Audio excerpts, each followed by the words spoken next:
अच्छा, cholesterol cholesterol जो है ये टिश्यूज़ में और प्लाज्मा में प्रेजेंट होता है। या तो ये आइदर फ्री फॉर्म में प्रेजेंट होता है, यहाँ पे ये जो है ना लॉन्ग चेन फैटी एसिड के साथ कंबाइंड फॉर्म में नज़र आ रहा होता है। ठीक है, अगर अब हम लोग इसके स्टोरेज की ठीक है, प्लाज्मा में ठीक है, अब ये या तो ये जो दोनों दोनों फॉर्म्स है ना, फ्री फॉर्म और attached form long fatty acid के साथ ये लिपोप्रोटीन्स में ट्रांसफ़र की जाती है। जो कोलेस्ट्रॉल है ना एम्फीफैटिक लिपिड है। ठीक है, इसका जो है ना essential structural component of a membrane, जहाँ पे ये परमिएबिलिटी और फ्लूइडिटी को मेंटेन कर रहा होता है। ये बहुत सारे टिश्यूज़ में से ना एसिटाइल कोई से सिंथेसाइज होता है, और ये सारे प्रिकर्सर्स है सेक्स हार्मोन्स का, बाइल एसिड का, विटामिन डी का, कॉर्टिकोस्टेरॉइड्स का।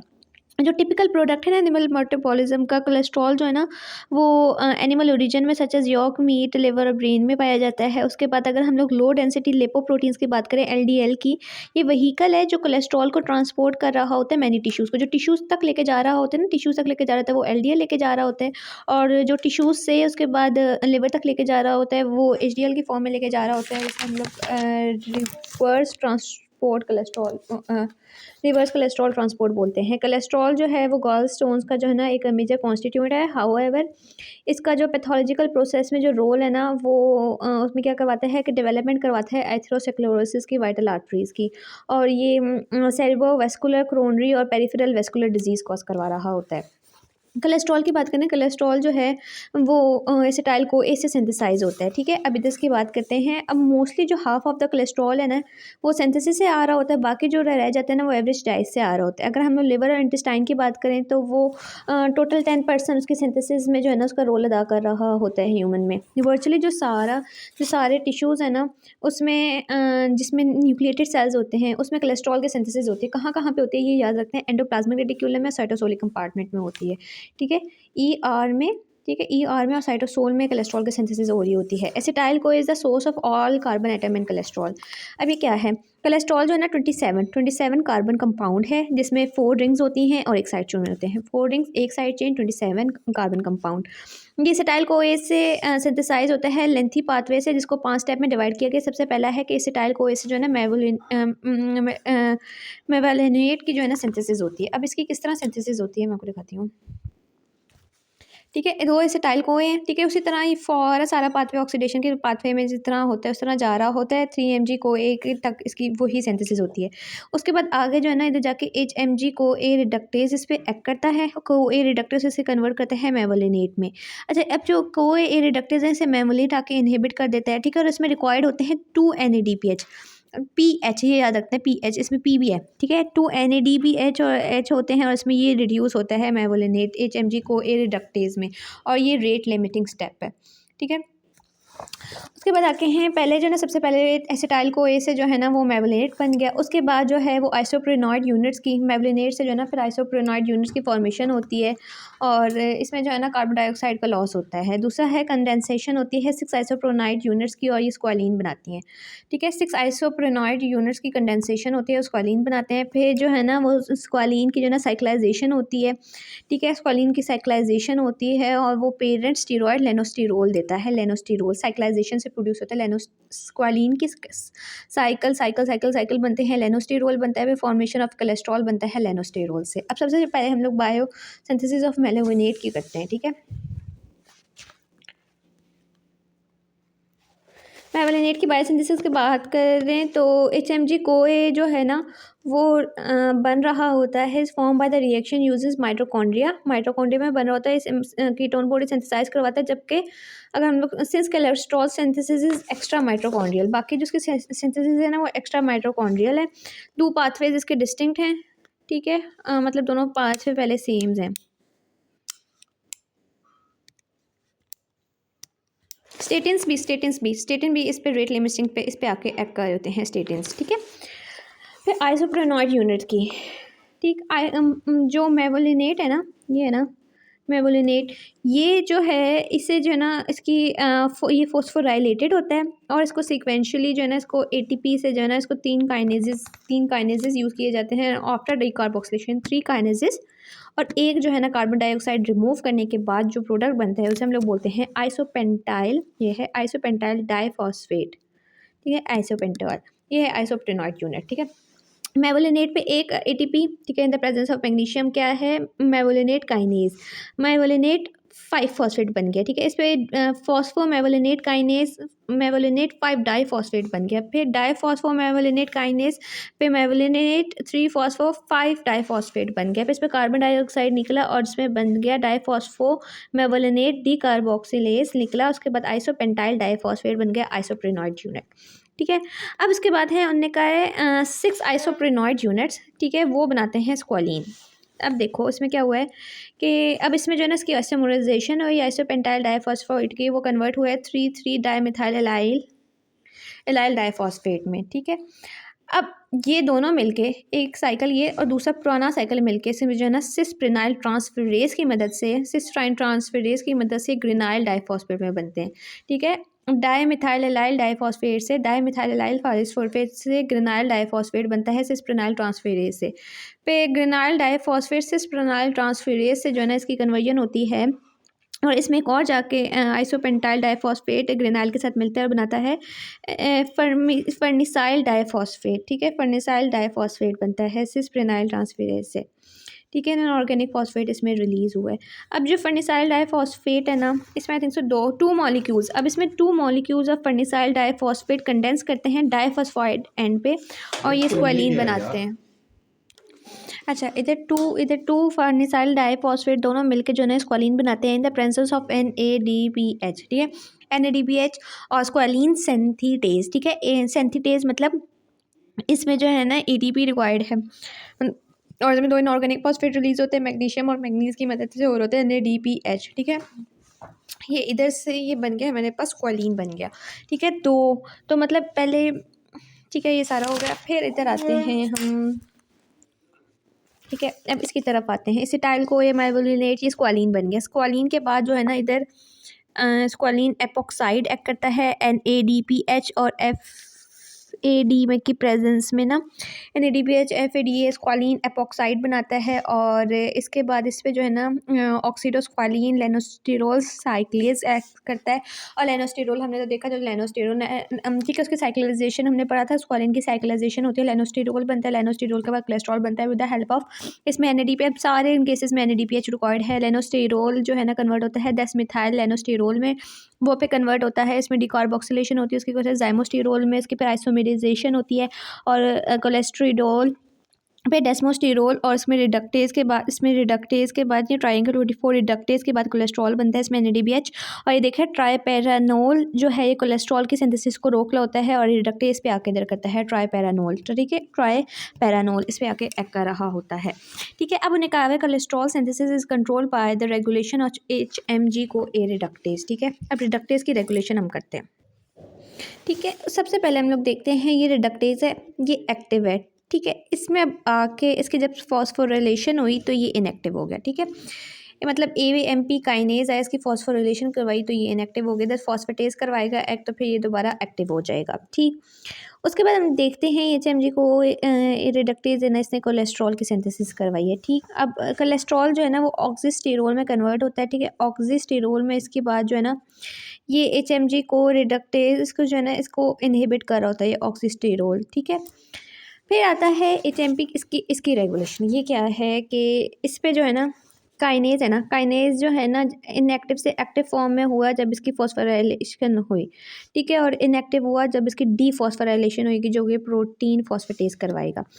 अब प्रोटीन फॉस्फेटेज, ठीक है, मतलब इसने कोलेस्ट्रॉल को रोकना है कि कोलेस्ट्रॉल सिंथेसाइज ना हो, ठीक है। कोलेस्ट्रॉल सिंथेसाइज ना हो तो नहीं, इसने रोकना है कि कोलेस्ट्रॉल सिंथेसाइज हो। तो क्या होगा कि जब ये इनएक्टिव होगा तो ये जब नहीं होगा तो ये HMG को जो है वो इनएक्टिव नहीं हो पाएगा, मतलब एक्टिव फॉर्म में रहेगा। उसकी कोलेस्ट्रॉल की सिंथेसिस होती रहेगी। कोलेस्ट्रॉल की सिंथेसिस होती होने के लिए इंसुलिन है, इंसुलिन इस पे एक्ट करता है प्रोटीन फॉस्फेटेज पे, इसको एक्टिव को इनएक्टिव फॉर्म में कन्वर्ट करता है और जो है ना ये कोलेस्ट्रॉल बना रहा होता है। इसी तरह ग्लूकागोन है, ग्लूकागोन जो है वो KMP है और ये भी जो ग्लूकागोन जो है ना कैंप को एक्टिव करता है और इनहिबिटर 1 फॉस्फेट को एक्टिव करता है और इसको रोक रहा होता है, फिर ये इधर बना हुआ है, ठीक है। देखो ग्लूकागोन है ना, ये ग्लूकागोन ठीक है, ये आगे से इनहिबिट करता है प्रोटीन फॉस्फेटेज को, मतलब प्रोटीन फॉस्फेटेज को के इनएक्टिव को एक्टिव नहीं होने देता कोलेस्ट्रॉल के सिंथेसिस, जबकि ये जो है इंसुलिन इंसुलिन आगे से प्रमोट करता है। इंसुलिन कहता है कि तुम एचएमजी को, ये रिडक्टर्स को कहता है तुम एक्टिव हो, ठीक है, ये इसको एक्टिव करवा रहा होता है ताकि कोलेस्ट्रॉल की सिंथेसिस हो सके। तो इसमें एचएमजी को का, वैसे इसके बाद फिर भी पढ़ लेते हैं, ठीक है। कोलेस्ट्रॉल सिंथेसिस के बारे में आ गया। Cholesterol synthesis is tightly controlled by the regulation of HMG-CoA reductase step. The activity of the enzyme is inhibited by myelinate intermediate focus of the reaction, and the cholesterol, the main product of the metabolism. Intake of cholesterol from the diet leads to the increase in de novo synthesis, especially liver में इसका synthesis de novo synthesis हो रही होती है cholesterol की, ठीक है। Regulatory mechanism include both modulation of the synthesis of enzyme protein and post translation modification. Cholesterol metabolism repress transcription HMG-CoA reductase via inhibition of the sterol regulatory element binding protein transcription factor। क्या है कि ठीक है, cholesterol जो है ना, cholesterol और जो उसके मेटाबॉलिटीज़ हैं, इसके कोलेस्ट्रॉल को कैसे इसके रोकते हैं, जब वो दोनों बहुत ज़्यादा हो जाते हैं ना, तो ये इनहिबिशन करवा देते हैं स्टीरॉल रेगुलेटरी एलिमेंट बाइंडिंग प्रोटीन की, इसकी जो है ना उसको इनहिबिशन करवा देते हैं ट्रांसक्रिप्शन फैक्टर की। ये जो प्रोटीन्स हैं जो जीन्स की सेलुलर अपटेक और मेटाबॉलिज्म और कोलेस्ट्रॉल और अदर लिपिड्स की जो है ना उसको रेगुलेट कर रहे होते हैं, ठीक है। अब ये जो sterol regulatory elemental binding protein है ना, इसकी एक्टिवेशन ये इनहिबिट होती है इंसुलिन इंड्यूस जीन से, इन6 से। इंसुलिन इंड्यूस जिन से इनएक्टिव होती है और इसकी वजह से कोलेस्ट्रॉल सिंथेसिस करवा रही होती है ना। अब protein whose expression is name, ठीक है। इनसिक जो है इंसुलिन इंड्यूस जीन जो है ये डिग्रेडेशन भी करवाता है एचएमजी कोई रिडक्टेज की। A diurnal variation occurs in both cholesterol synthesis, short term changes in enzyme activity however brought by post translation modification. Insulin या थायराइड हार्मोन जो एचएमडी को की रिडक्टेज की एक्टिविटीज़ को इंक्रीज करते हैं, जबकि ग्लूकागोन और ग्लूकोन और कॉर्टिकॉइड्स दोनों इसके डिक्रीज करते हैं, जबकि थायराइड और इंसुलिन, ये बहुत इंपॉर्टेंट, थायराइड और इंसुलिन जो है ये दोनों एचएमजी को की रिडक्टेज को इंक्रीज करते हैं, ठीक है। इसमें प्लस थायराइड लिख लेते हैं, थायराइड और इंसुलिन, ठीक है, कोलेस्ट्रॉल बनाने में मदद कर रहे होते हैं, जो कि कैम डिपेंडेंट है ग्लूकागोन और रिस्पॉन्सिव टू ग्लूकागोन है। फिर एएमपी एक्टिवेटेड प्रोटीन काइनेज, ठीक है, ये इसके बारे में सारा पढ़ लिया। Many factors influence the cholesterol balance in tissues बात कर रहे हैं तो कोलेस्ट्रॉल बैलेंस जो है ना हमने ये इस तरह से हो जाता है, इसलिए नहीं करना, ठीक है। ये पढ़ लिया। पे एलडीएल जो एलडीएल रिसेप्टर है हाईली रेगुलेटेड है, ठीक है। Many factors influence the cholesterol balance in tissues, ठीक। फिर cholesterol is transported between tissues in plasma lipoproteins, cholesterol को प्लाज्मा लिपोप्रोटीन में ट्रांसफ़र किया जाता है। हाइस्ट प्रोपोर्शन जो है ना कोलेस्ट्रॉल की पाई जाती है, ठीक है। And the former mostly cholesterol Easter में फायर करते हैं और इन ह्यूमन की हाई प्रोपोर्शन जो है ना वो एलडीएल में पाई जाती है, ठीक है। अब जो dietary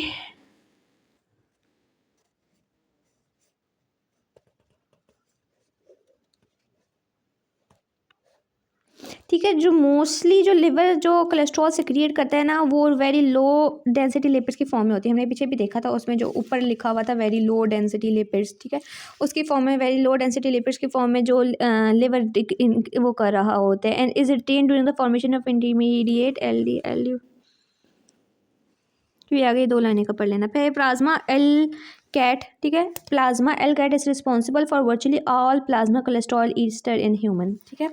plasma L CAT is responsible for virtually all plasma cholesterol ester in human. Plasma L CAT is responsible for virtually all plasma cholesterol in human. फिर आता है cholesterol ester transfer protein facilitate transfer of cholesterol ester from HDL to other lipoprotein. क्या है कि cholesterol Easter को जो transfer किया जाता है एचडीएल से दूसरे प्रोटीन्स में, उसमें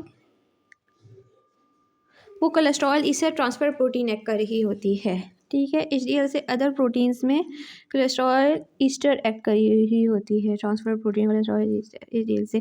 कोलेस्ट्रॉल जो है ना वो सिक्रिएट किया जाता है बॉडी में, ठीक है, बॉडी से बाइल में, या फिर द बाइल एज कोलेस्ट्रॉल, यहाँ तो बाइल में कोलेस्ट्रॉल की फॉर्म में कोलेस्ट्रॉल को सिक्रिएट किया जाता है, यहाँ पे बाइल एसिड सॉल्ट्स की फॉर्म में इसको एक्सक्रीट किया जाता है।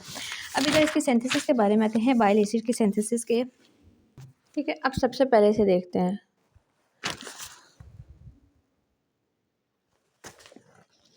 ठीक है, ये कोलेस्ट्रॉल है। कोलेस्ट्रॉल कन्वर्ट होता है 7 अल्फ़ा हाइड्रोक्सी कोलेस्ट्रॉल में 7 अल्फ़ा हाइड्रोलेज से। 7 अल्फ़ा हाइड्रोलेज की मदद से इसमें कन्वर्ट हो जाता है। ये रेगुलेटरी स्टेप है।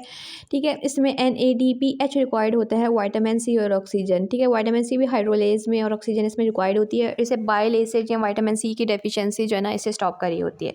फिर आते हैं 7 अल्फ़ा हाइड्रोक्सी कोलेस्ट्रॉल। इस पे जो है ना 12 अल्फ़ा हाइड्रोलेज। ठीक है, इस पे 7A अल्फ़ा हाइड्रोलेज, इस पे 12 अल्फ़ा हाइड्रोलेज एक्ट करता है। और इसके दो स्टेप होते हैं ऑक्सीजन के प्रेजेंस में, NADPH के प्रेजेंस में। ठीक है, इसमें नहीं पता, इसमें एक्ट कर रहा है 12 अल्फ़ा हाइड्रोलेज। ठीक है, इसमें ऑक्सीजन हो गए, NADPH हो गया, NADPH रिकॉर्ड होता है, कोएंजाइम 2 रिकॉर्ड होते हैं। ठीक है, और इसमें प्रोपाइल। ठीक है, इसमें अभी कन्वर्जन होती है कोलाइल को ए में और काइनोडियोक्सी कोलाइल को ए में। ठीक है, कोलाइल को ए और काइनोडियोक्सी कोलाइल को ए और इसमें कोलाइल को ए में। ठीक है, अब इसमें आके टॉरिन और ग्लाइसिन, इस अगर इसमें कॉलिन को ए में तो टायरोकोलिक एसिड बन जाएगा और इस पर ग्लाइसिन एक्ट करेगी तो ग्लाइकोकोलिक एसिड बन जाएगा, ग्लाइकोकोलिक एसिड। ये प्राइमरी हो गया। इसमें काइनोडियोक्सिकोलिक में कंजुगेट होंगे टारो आयन ग्लाइको काइनोडियोक्सिकोलिक एसिड में, प्राइमरी बाई एसिड में। इसके बाद डी कंजुगेशन होगी और डी कंजुगेशन के साथ साथ जो है ना इस पे 7 अल्फा डी हाइड्रोक्सिलेशन एक्ट करेगा। ठीक है, डी कंजुगेशन होगी टारो एंड ग्लाइको काइनोडियोक्सिकोलिक एसिड है ना, तो इस पर डीकंजुगेशन और 7 अल्फा डी हाइड्रोक्सिलेशन इस पर एक्ट करेगी और इसे कन्वर्ट करेगी लिथोकोलिक एसिड में, सेकेंडरी बाइल एसिड है। ठीक है, लिथोकोलिक एसिड में अब ये दोनों कॉलिक एसिड बन गए, टारो भी बनता है, ग्लाइको भी बनता है। अब ग्लाइको में फिर डीकंजुगेशन 7 अल्फा हाइड्रोक्सिलेशन होगी, उसमें डीऑक्सीकोलिक एसिड बन जाएगा। ठीक है, कोलाइल को ए से डीऑक्सीकोलिक एसिड और काइनोडियोक्सिकोलाइल को ए से लिथोकोलिक एसिड है। ठीक है, ऑपोजिट है, जो नाम है ना इनके दोनों ये ऑपोजिट में जा रहे हैं। ठीक है, 12 अल्फा हाइड्रोक्सिलेज ये हो गया। ठीक है, ये इसमें बन गया। अब इसमें इन लिवर पैरोक्सिसोम्स में, ठीक है, ये हो रहा होता है टारोकोलिक एसिड लिवर पैरोक्सिसोम्स में कैसे बन रहा होता है। इधर कंजुगेशन है, ये प्राइमरी एसिड्स हैं और ये सेकेंडरी एसिड्स है, लिथोकोलिक एसिड। अच्छा, अब इसके हम लोग ये बात कर लेते हैं cholesterol is secreted from the body. ठीक है, ये देखो ये है कॉप्रोस्टेनॉल, ये प्रिंसिपल स्टेरॉल है फीसेस में, कॉप्रोस्टेनॉल। ठीक है, ये याद रखना है कॉप्रोस्टेनॉल, ये कोलेस्ट्रॉल से बनता है। It is form cholesterol by the bacteria. Lower intestine से जो बनता है उसे हम लोग बोलते हैं कॉप्रोस्टेनॉल। ठीक है, ये कॉप्रोस्टेनॉल है, प्रिंसिपल स्टेरॉल है जो कोलेस्ट्रॉल से बनता है। ठीक है, फिर अब आते हैं बाइल एसिड्स जो कि कोलेस्ट्रॉल से बनते हैं। प्राइमरी बाइल एसिड जो है लिवर में सिंथेसाइज होते हैं। ये कोलिक एसिड है जो लार्जेस्ट अमाउंट मोस्ट एमएल में पे काइनोडियोक्सिकोलिक एसिड है। 7 अल्फा हाइड्रोक्सिलेशन कोलेस्ट्रॉल की फर्स्ट और प्राइमरी रेगुलेटरी स्टेप है। ठीक है, उसके बाद इसे जो है ना कैटालाइज किया था कोलेस्ट्रॉल 7 अल्फा हाइड्रोलेज से। ठीक है, माइक्रोसोमल साइटोक्राइम है, इससे CYP7AI ये है CYP7AI, ये याद रखते हैं CYP7AI है। टिपिकल मोनो ऑक्सीजनेज है, इससे जो है ना ऑक्सीजन रिक्वायर्ड होता है, NADPH रिक्वायर्ड होता है, साइटोक्रोम P450 रिक्वायर्ड होता है। ठीक है, CYP7AI। ठीक, ऑक्सीजन रिक्वायर्ड है, NADPH रिक्वायर्ड है, साइटोक्रोम रिक्वायर्ड है। इसके बाद सब्सिक्वेंट हाइड्रोक्सिलेशन होती है, वो भी मोनो ऑक्सीजनेसिस से होती है। अब जो पाथवे ना बाइल एसिड का बायोसिंथेसिस का, उसमें क्या होता है, उसमें कोलाइल को ए और काइनोडियोक्सिकोलाइल को ए है। ठीक है, और इसमें क्या होता है, ठीक है, फिर सेकंड पाथवे माइटोकॉन्ड्रिया में, इसमें 27 हाइड्रोक्सिलेशन होती है। देखो इस कहाँ पे हो रही है 27 hydroxylation. A second pathway in the mitochondria involves the 27 hydroxylation of cholesterol by the cytochrome sterol 27 hydrolase। देखो 7A थी ना, CYP7AI, इसमें 7AI इसमें 27 है। The first step responsible for the proportion of the primary bile acid synthesis. अब जो primary bile acid, इसमें देखो इसमें ही बताया हुआ है कोलाइल में एक 12 पोजीशन पे भी एक होता है 12 अल्फा हाइड्रोलेस, इसमें यही कहा हुआ है 12 अल्फा हाइड्रोलेस कोलाइल को में। फिर कंजुगेशन होती है, कंजुगेशन जो है ना वो लिवर में पैरोक्सिसोम्स में हो रही होती है। लिवर में अगर इनसे ह्यूमन की बात करें तो रेशियो ऑफ जो ग्लाइसिन टू टॉरिन कंजुगेट, ठीक है, ग्लाइसिन टू टॉरिन कंजुगेट वो होता है 3 रेशो 1, ग्लाइसिन मतलब टॉनिन से ज़्यादा होता है और इसकी pH 6.8 नहीं होती है। फिर बाइल एसिड्स और कंजुगेट्स जो है ना वो सॉल्ट फॉर्म में होते हैं, इसलिए हम लोग ऐसे बाइल सॉल्ट्स कहते हैं। प्राइमरी बाइल सॉल्ट्स जो है ना फर्दर इनकी मोटेबलाइज होती है इंटेस्टाइन में इंटेस्टाइनल बैक्टीरिया से। अब जो डीकंजुगेशन है ना और 7 अल्फा डिहाइड्रोक्सिलेशन वो सेकेंडरी बाइल प्रोड्यूस कर देती है, हम लोग डीऑक्सीकोलिक एंड लिथोकोलिक एसिड कहते हैं। फिर जो मोस्टली बाइल है ना वो लिवर में चले जाते हैं, रिटर्न कर जाते हैं, एंट्रोहेपेटिक सर्कुलेशन में चले जाते हैं। कोलेस्ट्रॉल जो है ना वो पहले first few centimetre of small intestine में एब्जॉर्व किया जाता है। प्राइमरी सेकेंडरी बाइल्स जो है ना वो मोस्टली इलियम में, ठीक है। कोलेस्ट्रॉल स्मॉल इंटेस्टाइन के पहले वाले पोर्शन में और जो इलियम और जिजुनम और इलियम में जो है ना इलियम में जो है ना प्राइमरी और सेकेंडरी बाइल एसिड्स इलियम में, और जो कोलेस्ट्रॉल है वो पहले ही एब्जॉर्व हो जाते हैं, हम लोग एंटेरोहेपेटिक सर्कुलेशन कहते हैं। हाउएवर अगर लिथोकोलिक एसिड की बात करें कि लिथोकोलिक एसिड, ठीक है, जो डीऑक्सीकोलिक एसिड से बन रहा होता है, डीऑक्सीकोलाइल ओए से बन रहा होता है सेकेंडरी बाइल, ठीक है। तो इसकी एब्जॉर्व की बात करें तो ये बिल्कुल एब्जॉर्व नहीं होता, ओनली अ स्मॉल फ्रैक्शन जो है ना बाइल एस्केप उसके एब्जॉर्प्शन से एस्केप करती है और ये फीसेस में एलिमिनेट होते हैं, ठीक है। ये major pathway for elimination of cholesterol को रिप्रेजेंट करी थी। ईच डे जो बाइल एसिड का पूल है ना उसमें अबाउट 3 से 7 ग्राम जो है ना वो इंटेस्टाइन साइकिल करता है 6 to 12 times amount of bile acid then क्या है, ठीक है। फिर बाइल एसिड सिंथेसिस हमने देखा है, बाइल एसिड की सिंथेसिस रेगुलेट करती है CYP7A1, ठीक है, 7A1 से कर रही होती है और ठीक है।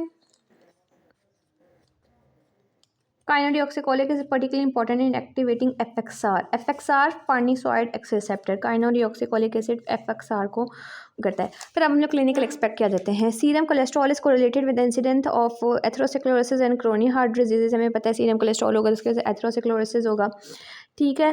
और एलिवेटेड प्लाज्मा लेवल्स, जब प्लाज्मा लेवल्स 5.2 मिलीमोल पर लीटर से ज़्यादा एक्सीड कर जाए ना तो एथेरोस्क्लेरोसिस को प्रमोट कर रहा होता है। डिजीज़ जिसमें VLDL IDL कोलेस्ट्रॉल एमिनेट्स ये सारे जब हो जाए ना इंक्रीज़ कर जाए, एग्जांपल डायबिटीज़ मेलिटस में, लिपिड नेफ्रोसिस में, हाइपोथायरॉयडिज्म में, अदर कंडीशंस ऑफ हाइपरलिपिडिया में, there is also an inverse relation between HDL concentration and coronary heart diseases, making the HDL LDL ratio a good predictive, ठीक है। LDL और HDL की ratio good predictive parameter है। Diet can important role if reducing serum cholesterol, ठीक है। Diet पे हम लोग इन द डाइट, ठीक है, पॉली अनसैचुरेटेड और mono unsaturated fat for saturated fatty acids, ठीक है। अगर हम लोग पॉली अनसैचुरेटेड फैट और मोनो अनसैचुरेटेड फैट लें instead of saturated fatty acid तो वो गुड है। प्लांट ऑयल्स और इसमें सारा ओमेगा 6 कंपाउंड्स, ठीक है, plant oil such as corn oil, sunflower, ठीक है। ओमेगा 3 कंपाउंड्स हमें यूज़ करने चाहिए, फॉर एग्जांपल उसमें ऑलिव ऑयल है, ठीक है। अगर ओमेगा 6 करेंगे तो उसमें कॉर्न ऑयल है, सनफ्लावर ऑयल है, ये बैड फॉर हेल्थ है, ठीक है। Butter fat, beef fat, palm oil जो है इसमें सैचुरेटेड फैटी एसिड्स भी ज़्यादा होते हैं butter fat, beef fat, palm oil में। सक्रोज और फ्रक्टोज जो है ना उनका ब्लड लिपिड्स, सक्रोज और फ्रक्टोज दोनों ब्लड लिपिड्स को बढ़ाते हैं, स्पेशली जो है ना ट्राइग्लिसराइड्स को बढ़ाते हैं बाकी कार्बोहाइड्रेट्स की निस्बत। जो है ना ट्राइसाइल ग्लिसरॉल किससे बन रहे होते हैं, फ्रक्टोज और सक्रोज बढ़ाते हैं, ठीक है। अब अनसैचुरेटेड फैटी एसिड किस तरह जो है कोलेस्ट्रॉल लेवल को लो कर रहे होते हैं कि ये जो है ना LDL रिसेप्टर्स की अपरेगुलेशन करवा रहे होते हैं, ये LDL के इंक्रीज़ करवा रहे होते हैं। और ओमेगा 3 की बात करें तो उसका एंटी इन्फ्लेमेटरी इफेक्ट है, ट्राइसाइल ग्लिसरॉल लोअरिंग इफेक्ट है। सैचुरेटेड फैटी एसिड जो है ना वो फॉर्मेशन करवाते हैं स्मॉलर VLDL पार्टिकल्स की जिसमें बहुत ज़्यादा कोलेस्ट्रॉल होता है और ये एक्स्ट्राहेपेटिक टिश्यूज से यूटिलाइज करते हैं। स्लोअर लेयर टेंडेंसीज जो है ना इन्हें रिगार्डेड किया जाता है एथ्रोजेनिक। फिर lifestyle affect the serum cholesterol level. Additional factor जो है ना वो मोस्टली ये है कि blood pressure, smoking, male gender, obesity, lack of exercise, ये सारे जो है ना ये कोलेस्ट्रॉल लेवल को मतलब इंक्रीज़ कर अफेक्ट कर रहे होते हैं, ठीक है। फैक्टर्स जो है ना उसमें ये है कि इसमें फ्री फैटी एसिड्स और ट्राइसाइल ग्लिसरॉल और कोलेस्ट्रॉल जो है ना सर्कुलेशन में, और cholesterol into the circulation in VADL के फॉर्म में कोलेस्ट्रॉल, फ्री फैटी एसिड्स हो गए, ट्राइसाइल ग्लिसरॉल हो गए, सारे इमोशनल स्ट्रेस और कॉफ़ी ड्रिंकिंग सारे जो है ना कॉज करवा देते हैं। मीनोपॉज़ल वुमेन में भी जो है ना मॉडरेट अल्कोहल कंजप्शन है, एस्ट्रोजन, ये सारे होते हैं। व्हेन डाइट चेंजेस फेल ठीक है। Hypolipidemic drugs can reduce serum cholesterol level. हमने स्टेटस की बात की थी, वो एचएमजी कोई रिडक्टेज को जो ना स्टॉप कर रहा होता है। ये एचएमजी कोई रिडक्स को इसमें आता है टोरवेस्टेटिन, सिमवेस्टेटिन, फ्लोवेस्टेटिन, प्राइवेस्टेटिन। ठीक है। इज़ेटामाइड की बात करें, इज़ेटामाइड ये कोलेस्ट्रॉल लेवल को जो है ना रिड्यूस करता है। क्या करता है कि इसकी जो है ना एज़ेटामाइड इसकी एब्जॉर्प्शन ही नहीं होने देता कोलेस्ट्रॉल की इंटेस्टाइन से कोलेस्ट्रॉल की एब्जॉर्प्शन ही नहीं होता एज़ेटामाइड। फिर विया द निकमिन पिक्सी वन प्रोटीन, जो नेमन पिक्सी लाइक प्रोटीन है वो एब्जॉर्प्शन करवाती है ना, तो उसके बस आई थिंक सो उसको ब्लॉक करता है नेमन पिक सी लाइक प्रोटीन इज़ेटामाइड, और इसको एब्जॉर्ब ही नहीं होना था। अदर ड्रग्स जिसमें आ जाते हैं हमारे पास फिब्रेट आ जाता है, सच एज कोलोफिब्रेट, ग्लैम्ब्रोफिब्रेट, और ये निकोटोनिक एसिड, ये ट्राइसाइल ग्लिसरॉल को जो है ना टीजीए को जो है ना ये कम कर रहे होते हैं। ठीक है। और ये जो है ना सिक्रीशन ऑफ ट्राइसाइल ग्लिसरॉल को कम कर रहे होते हैं, और जो कोलेस्ट्रॉल है ना जिसमें वीएलडीएल जिसमें कोलेस्ट्रॉल होता है वो लिवर से सिंथेसिस उसकी को कम कर रहे होते हैं। ठीक है। फाइब्रेट्स, ये फाइब्रेट्स में आ जाता है, निकोटिनिक एसिड, सिलोफिब्रेट, गेमफ्लोबेज़िन, ये सीजीएम, ये इसमें आ जाते हैं। ये जो है ना लिवर से कोलेस्ट्रॉल के इसको कम कर रहे होते हैं। और ये पता नहीं क्या लिखा हुआ है। फिर primary disorders of the plasma lipoprotein, this lipoproteinemias are inherited. ये ठीक है। जो लिपोप्रोटीन्स के जो है ना प्राइमरी डिफेक्ट्स होते हैं वो इनहेरिटेड होते हैं, और इसमें सारे आ जाते हैं हमारे पास। और अभी ये करते हैं थोड़ी देर में।